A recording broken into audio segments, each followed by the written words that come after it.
Hello everybody, AlzaboHD here, and welcome back to the Kingdom of Jerusalem, Europa Universalis 4 Achievement Run. This is part 2.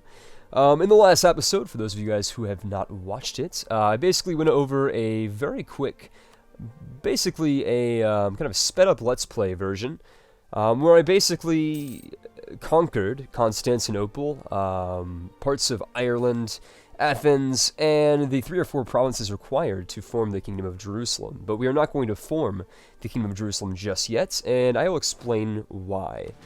Basically, when you form the Kingdom of Jerusalem, all of your provinces in Europe are considered overseas, and basically all of the territory that you need to claim in the Middle East will more or less likely be 100% of the admin costs required to core it.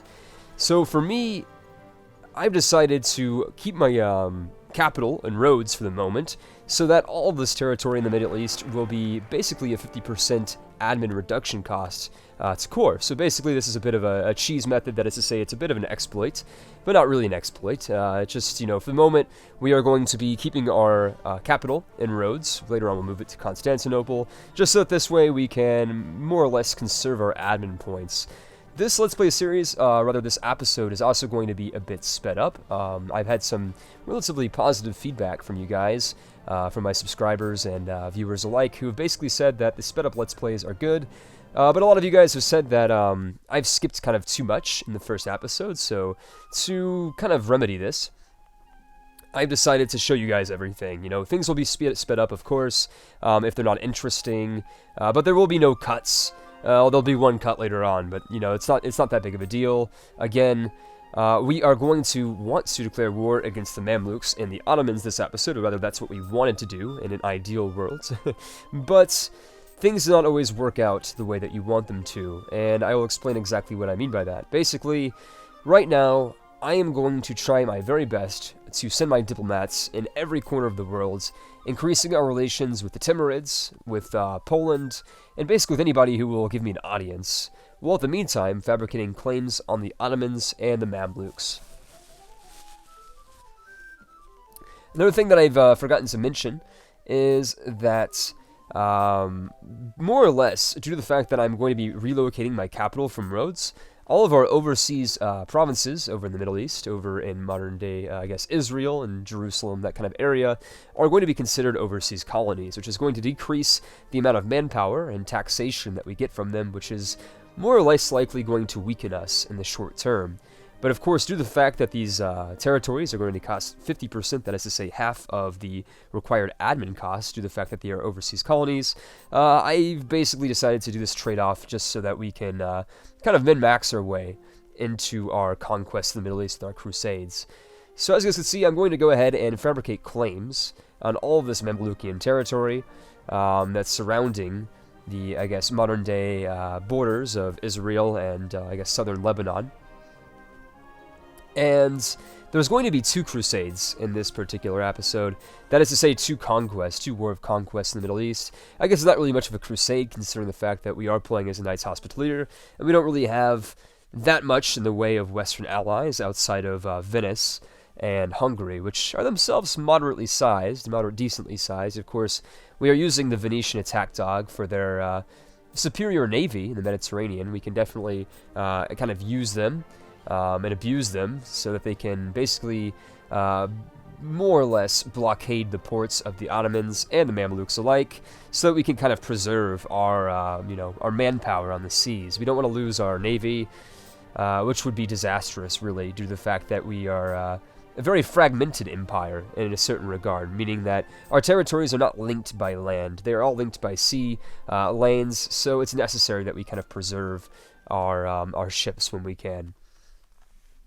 So basically, I am doing everything in my control to more or less jump on any enemy that's showing any type of vulnerability or weakness. I've been basically looking at the Ottomans here, because they're in the middle of a war, but the problem is that I can't drag any of my allies into it, and to be honest, going one-on-one against the Ottomans is not exactly a possibility at this point, due to the fact that our force limit is around, I believe, the 17 or even the 16,000 mark, so we just can't field enough men to fight them yet. So instead, I've opted to kind of focus instead more on the Mamluks. So here we go. Right now, we're going to go ahead and slow down really quick, just so I can show you guys what the diplomatic situation is with the Mamluks. So I've gone ahead and tried to declare war on them right now, but the problem is that neither Venice or Hungary will join me in this conquest. And if it was just the Mamluks, I think I might have a shot at defeating them. But the Mamluks have, of course, brought in their friends into the fold. They've got allies over in Hejaz in the Arabian Peninsula, and they've also got several other allies in Africa. So, you know, if it was just them, I could probably bite them off, you know. But as it stands, I would be biting off more than I could chew if I was to declare war on them at the moment. So instead, I've opted to kind of just idle by, build up our strength, and definitely try to work on our diplomatic clout here. Of course, I'm trying to focus on the Timurids, as they are currently rivaled with, I believe, both the Mamluks and the Ottomans, so that they would be a very, very good ally to have, of course, in this situation. Now, of course, before we were able to really do anything of note, the Mamluks have decided to declare war on us, which is actually a very, very good thing. Of course, due to the fact that they've declared war on us, our defensive allies of Hungary, Venice, and all of the Venetian vassals in the Mediterranean have been called in.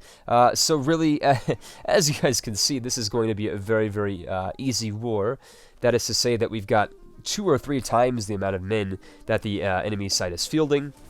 And I've forgotten to mention, and I think it kind of went by too fast, but I've gone ahead and already set Constantinople as the capital of the Knights Hospitalier. We moved from Rhodes.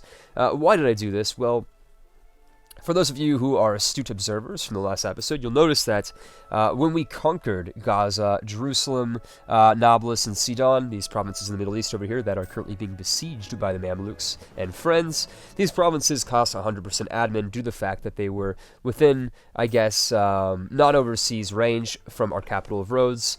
And the capital of Rhodes, of course, being an island right off of the coast of Anatolia, modern-day Turkey, is very, very close to the Middle East, and due to the fact that it's so close, more than likely these provinces that we will be taking in this war here will be considered non-overseas, and I will have to pay the full cost to core them. So I've decided to go ahead and spend 200 admin to move our capital to Constantinople, and I know that spending 200 admin is a bit of an investment, but when you think about it, the amount of admin points we will save by establishing all of these provinces as overseas is really going to save us a lot of admin and a lot of headache later down the road.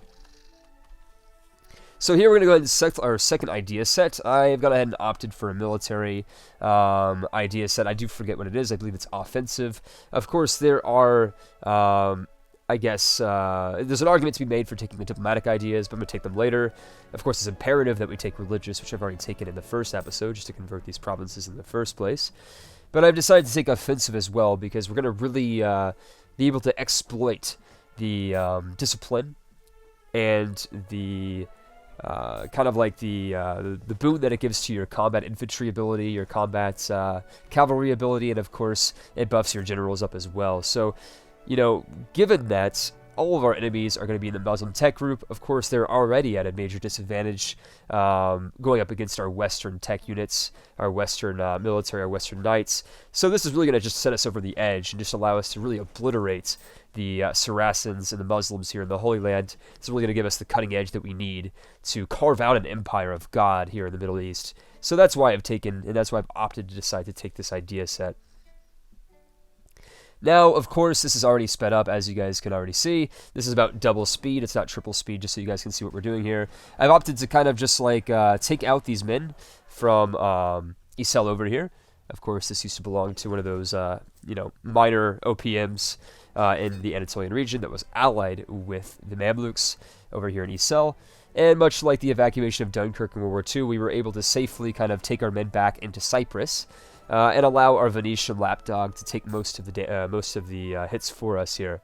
Of course, manpower is a finite resource, so whenever possible, we will try to more or less likely allow them to take the hits for us. Now, that being said, due to the fact that the Mamlukian army was basically decimated outside of Isel, outside of the coast of Cyprus, and Anatolia, we are going to go ahead and start landing our crusading armies into the Middle East, and more or less likely lay siege to their capital of Cairo here. So we're laying siege to Cairo. Of course, the Mamluks and friends are trying to regain their strength outside of the city, and I've decided to pull back due to the fact that they are really starting to get a bit scary with the amount of men that they are fielding. And of course, our allies are over here off of Damascus, so they're a bit too far away for my comfort. And of course, they won't actually help us unless we're right next to them. So I decided to kind of strategically pull back here a little bit. Now, due to the fact that all of our provinces here in the Middle East are under siege and occupied, our war score is going down. Our war exhaustion is steadily rising. We can't afford to have a very, very low war exhaustion, or rather a very, very high war exhaustion, due to the fact that rebels will start spewing across our country. So I've decided to go ahead and take back these provinces. Very, very easy to do. Meanwhile, Venice and Hungary are just making an absolute mess of things here in the Middle East. Just absolutely obliterating the the Egyptians, the Mamluks, and of course the Hijazians, if I can say that. The Saudis. These guys are basically Saudis, the Arabians over here. I'm not sure they're Bedouins or whatever they are, but they control Medina and Mecca, so they are an enemy worth fighting. So here we go. While our allies kind of lay siege to the Egyptians in their capital of Cairo, I've gone ahead and decided to move our men to the southeast to take out the Arabian power down here of the Hijaz. I don't think I'm going to be able to successfully take any territory from them, just due to the fact that we can't core it. It's a bit too far for us to core, so my goal here is just to take them out of the war, maybe get some money out of it to pay back our loans. I think we've got several loans right now, maybe not too many, just 2 or 3. So here we go. Our war score is already relatively high. It's at 76%, but of course, knowing me here, we want to increase this war score to at least 99% so we can take as much territory as possible, carve out as much territory from the Muslim heathens or heretics as possible. So unfortunately, our heir has died, our heir, I should say, not our hair. So we've decided to elect a clerical heir. I am trying to boost our papal influence as much as possible due to the fact that since we are Catholic, we are able to boost our stability with 100 papal influences, which is what we need. So we're going to go ahead and work on that. And in the meantime, the Egyptians, of course, have made a mess of things over here off of the coast, or off of the borders of Jerusalem. So we need to go ahead and reconquer all of this territory in the name of our God and in the name of the Pope. So that's what we're going to work on right now. Of course, the Mamluks are offering us peace, but we're not going to take peace on their terms. We need peace on our terms. So here we go. Very stupidly, they're sending their men into Gaza and back into Jerusalem, but they are just no match for the combined armies of the God, basically. So here we go. Deus Vult. We're about to sign peace here in just a minute. But before we do, we have to make sure that those Venetians down there in the south are taking the last, stronghold of the fortress of Aswan? Asdon? I guess it doesn't really matter in the first place, because we do have a 99% war score, since we do have that superiority with the war score ticking in our favor.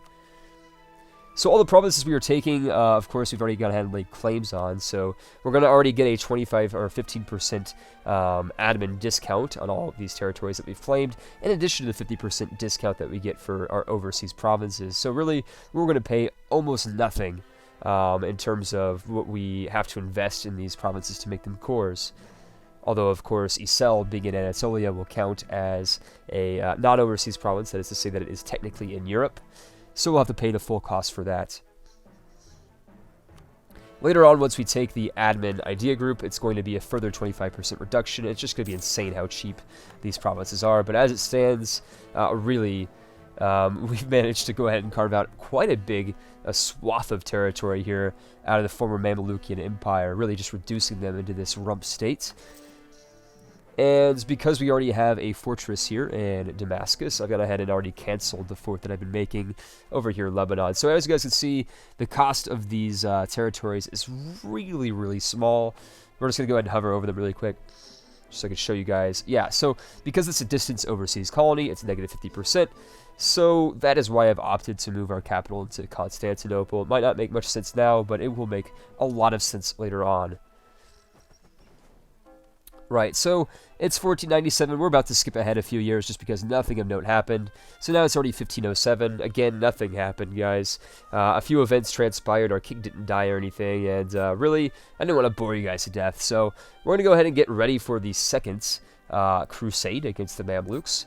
And in episode 3, which is the next episode, we're going to go ahead and slow things down due to the fact that I have not currently recorded any further footage after this episode. And I know that I said in episode 1 that episode 2 would be slowed down and that, you know, we were up to date and everything, but I played a little bit since then, so, you know, I changed my mind. This is all sped up.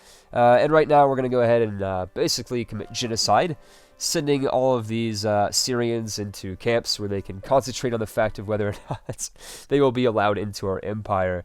So we're going to go ahead and culture convert our eastern territories into Occitan, which is kind of weirdly the culture of the knights, because I guess they're kind of like these Frankish, kind of French crusading, you know, knights. So anyways, we're about to declare war on the Mamluks again now that the truce is over and it's 1513. Of course, our allies want nothing to do with this war, but it has no, it's really no problem. You know, we're so powerful at this point that it doesn't even matter.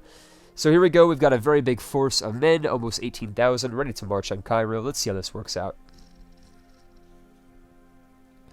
We're going to go ahead and slow things down here in just a second so I can show you guys this battle. But first we need to go ahead and elect a better general if we can. But Hugo seems like he's still a decent general. So here we go. Deus Vult right into Cairo. We are just obliterating them. Look at that. Oh my god. I do apologize that was a bit fast, but you can pause back there. You'll notice that we lost maybe 1,000 men compared to their, you know, geez, 9,000 men.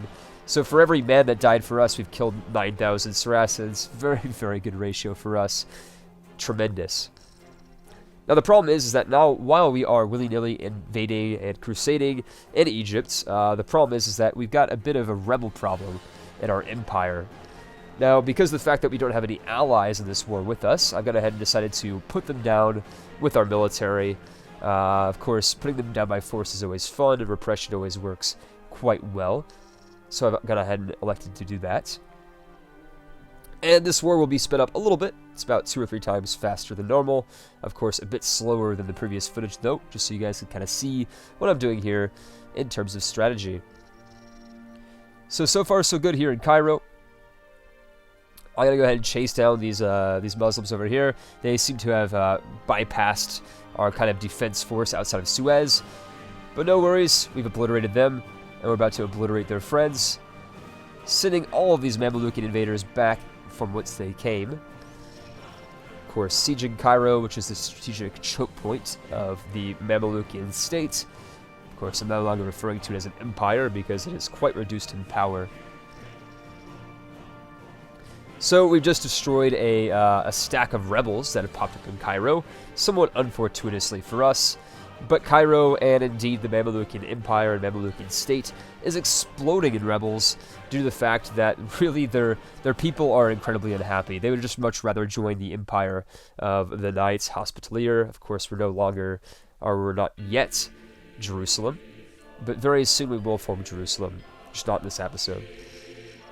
So yes, I'm aware that we have some Mamlukian separatists outside of Damietta, going into Gaza, about to attack us over here in Suez. But in order to deal with them, I've decided to go ahead and build some mercenaries. These are men that will not answer the call of God, but they will answer the call of money, so we'll still be able to use them. They're still quite useful. And because of the fact that we are currently in an overseas province, technically speaking, we can't actually make the mercenaries in the Middle East, so I've opted to instead kind of build them up in Cyprus and ship them over. So here we go, we are still laying siege to Cairo, although the siege itself is almost over, which is great. And we are still shipping as many of these mercenaries as we can get our hands on. Of course, we are going to be slipping into debt, but that's okay. Debt is only a number. Loans are only a number. We can always make money out of the peace deal to recoup the losses that we incur in terms of our treasury here. So here we go, taking back all of this territory that was taken by the separatists. We'll deal with them later, as I've said. And we're going to go take a papal protege as our heir, who is very substandard. I live to 212. We are kind of cursed with some bad rulers at the moment, but I do believe they make some pretty good generals, which is what we need right now at the moment. So meanwhile, while we are attacking the Mamluks are also under attack by the Tunisians, so they are just getting all sorts of wrecked here. Getting attacked from different angles here. And the war itself is almost over. As you guys can see, we're just lapping up all this territory that we can to get the best, I guess, peace deal that we can. Of course, Warsongli, their African ally and co-belligerent, is just getting wrecked due to the fact that they've got that sub-Saharan tech malice, I believe. Maybe they've got a Muslim malice, I don't remember. But nothing is really going to be able to stand up to the Western tech group military that we've got here today. So again, the Mamluk and separatists are working their way off of Damascus, attacking the fort, which is great. They're a bit, I guess, distracted from the war that's going on in their homeland, if we could consider them to be, I guess, partisans for the Mamlukian state. They are definitely not helping, that's for sure. And the entirety of the Mamluks, entirety of their state is basically captured at this point. So we're going to go ahead and decide to go ahead and carve out some territory here. Now, of course, I'm going to go ahead and decide to, for the most part, take all of the territories that we've laid claim on. Of course, fabricating claims, again, gives you a very, very steep discount in terms of, you know, the cost that you will have to pay, ultimately, by taking the territory. I believe there's only one or two that we were not able to fabricate before taking. And, yeah, we do need money, of course, to pay back our loans, but what's more important is the territory. We're at 100 war score, and we've taken as much provinces as our administrative efficiency will allow us. And boom, here we go. We've doubled in size here in the Middle East. Really, the crusading kingdom of the Knights Hospitalier is growing in both power and strength, and we are about to convert our empire into the Kingdom of Jerusalem, which is fantastic. Of course, Tunis over here is going to go ahead and eat up the rest of the Mamlukian territory, and as well as they should, because honestly, the Mamluks have just been rendered into a shell of what they once were. So here we go. We're slowed down here just so I could show you guys basically a quick overview of what we've conquered. Again, all of these provinces are a colony, technically speaking, so we got that negative 50% reduction, which is fantastic. And we're just going to speed up the rest of this because, quite frankly, the rest of this footage is not boring, but mainly just rebel whack-a-mole. We're just taking out the, you know, the rebels, coring provinces, and converting the provinces to Catholic faith. If you guys want to skip ahead to the next episode, you could go ahead and stop watching here. I'm just going to give you guys a heads up that that's basically all that's left in this episode for number 2 of the Kingdom of Jerusalem. I hope you guys enjoyed it, by the way. For the next episode, we are going to be more than less likely attacking the Ottomans, but it will not be sped up like this footage was, because I know it's a bit hard to watch sometimes when it's just sped up so much. I'm talking about 2.5 hours of footage here, condensed into about 27 minutes. So of course we're gonna have to make sacrifices in terms of you know, how fast this footage is. But again, I do hear that a lot of you guys would like to see the footage, even if it's not interesting. That's why I opted to speed it up. Because let's be honest, these rebel factions are growing in strength, and our manpower is severely diminished. So here we go. We are still culture converting our way in the Middle East, but we have to wait for the separatists to kind of calm themselves down, and of course we have to wait until the provinces themselves are converted into the Catholic faith. So that's no problem, but really, it's not an achievement that I'm going for, but it's kind of more like a goal that I'd like to do, where I'd like to convert most of the entirety of the Middle East to the Occitan, you know, ethnicity, by displacing these native people and you know, colonizing it for Western Christianity, right? That's what we're trying to do here. Deus Vult. Let's throw back all the Saracens, and if I can, really in terms of late game, mid game strategy here, I don't want to take over the entirety of Africa, but I do want to take over the entirety of the Middle East, including the Arabian Peninsula, and even as far east as maybe Central Asia and India. I'm not sure if we will be able to complete the Master of India achievement, as it stipulates that your capital is in Europe, and due to the fact that once we form the Kingdom of Jerusalem, our capital will be moved into Jerusalem, which is not in Europe anymore. I don't think we'll be eligible for this achievement, but there's a few, I guess, imperialistic achievements that I have not yet achieved, so we'll be working on those as well.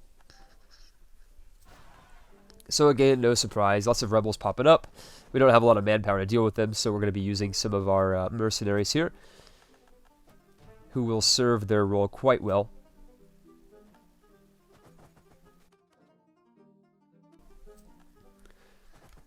So here we go. Again, we've got a bit of a problem with rebels, but nothing we can't handle, quite honestly. Of course, our allies are going to help us out because they are a, sea removed from our territory. They have to get through the Ottomans before they even get over here, so the Ottomans aren't going to give them any military access. We've got to deal with all this all ourselves, and we've got yet another rebel sect that's popped up. This is the most annoying part of Europa Universalis when you conquer, a huge amount of territory, and you've got to deal with all of the rebels and all of the, I guess, circumstances that collude against you here. So no worries, we were able to throw back the Mamlukan separatists. Now we have to deal with the Ottoman separatists who are outside of the territory of Damascus.